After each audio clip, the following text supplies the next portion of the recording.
And now, please welcome Skift Editor-in-Chief, Sarah Kopit.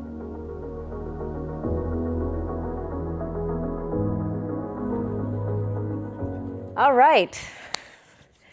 We're going to talk about greed, wrath, and AI, right? Good. Okay, so there are epic opportunities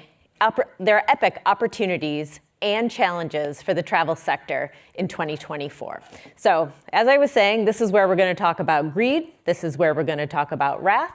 This is where we're going to talk about sloth and AI. So first up, let's talk about greed.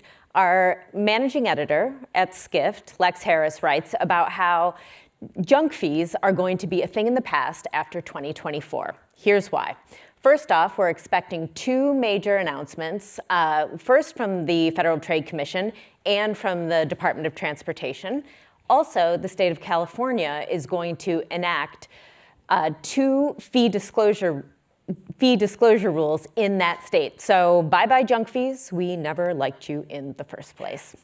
Second, we're going to talk about wrath. And this is nature's wrath. And she is furious, and I can see why. I'm supposed to get on a plane tomorrow night to London for our Megatrends there, so we will see if that happens. Our own Celine Brophy and Dennis Shaw write about how everyone in the travel sector is going to have to cope with the changing climate of planet Earth.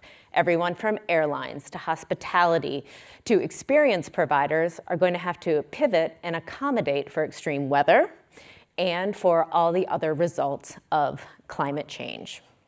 Next up, our airlines team takes a look at the sloth-like pace of the supply chain.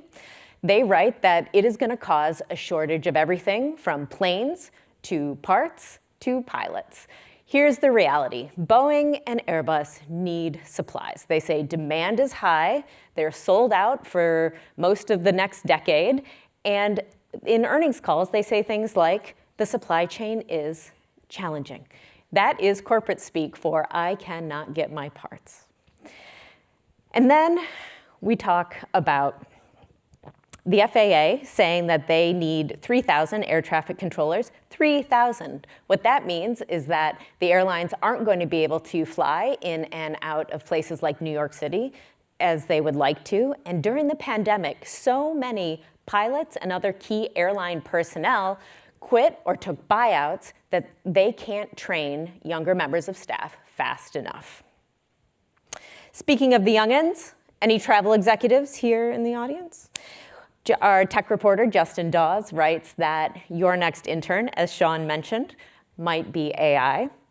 Take Trip.com, for example. It's partnering with Amazon now to train 2,000 people in a 4-year program on how to build new AI apps in the cloud. So to dive deeper here on all things macro, shaping 2024's traveler, we'll hear from Viator and Skift's head of research, Seth Borko.